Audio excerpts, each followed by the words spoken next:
Ever wonder what's the fastest way of beating a boss? Well, here you go.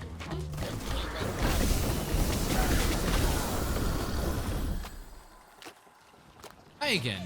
I hope that intro clip piqued your interest because today we're focusing on the fastest TTK by maxing out our attack speed and stacking consecutive damage multipliers together for big damage. And why are we doing this? Because it's funny. What was that accent about to be? Either way, let's discuss our damage and how ridiculous this is. So Tethren, as always with this pact, we'll be focusing on the Fellust plus Call of Ancients abilities. And while these are our main sources of damage, we'll be adding an additional layer here, the Feybalt joinery, preferably one blessed by Mora. With it, we can then focus on dumping all our virtue points into courage for the most scaling for our abilities. Now, why is this important? Well, after some hours of testing and creating way too many data ranges for both Fellust and Feybalt, these two consecutive damage buffs stack.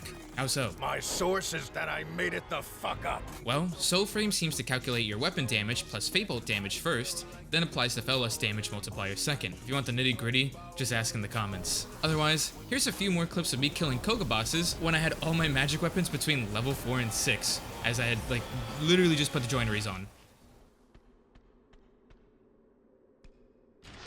Jungle Beats, holla at me.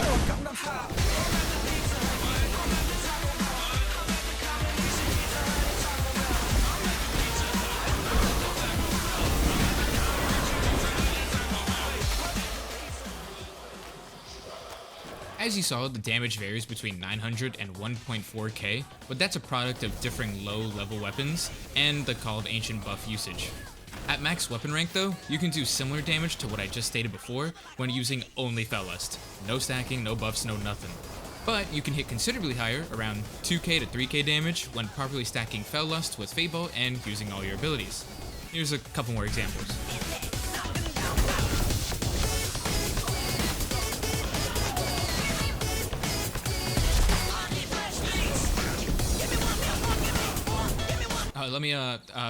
Listen, boxes are actually really good damage indicators as they don't have damage resistance, so shave off a couple hundred and you're golden for actual combat.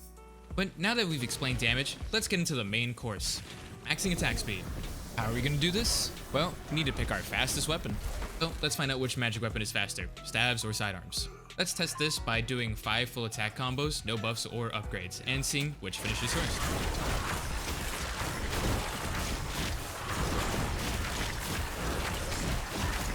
I hope you, put your money on sidearms because that's what we'll be going with. Next, let's increase our attack speed further with the Spirited Totem, which grants us an additional 15%. After that, we'll get the Grounded upgrade in the Magic Weapons art tree, as we'll get an attack speed buff as we cast, up to 4 times. A nice boost, makes a world of difference. Final component is the Last Stand upgrade in the Tethren upgrade tree. Low life, below 45% really, triggers increased attack speed. By how much? Not a clue. But it's also as noticeable as Grounded is, making it another amazing boost. But this does mean you'll be running around with low health quite often. If you want to max your attack speed, this will be necessary. If you'd rather play safe though, you're fine to not take it. And there you have it. To recap, we'll be stacking Fellust, Call of Ancients, Feybalt, and hopefully a rune that increases damage upon smites to pump out the most damage. For attack speed, we'll use Magic Sidearms since they're the fastest weapon in the game, and have the totem with the highest additional attack speed, this being the Spirited Totem. Then we'll also use the Grounded and Last Stand upgrades for greater boosts. Enjoy!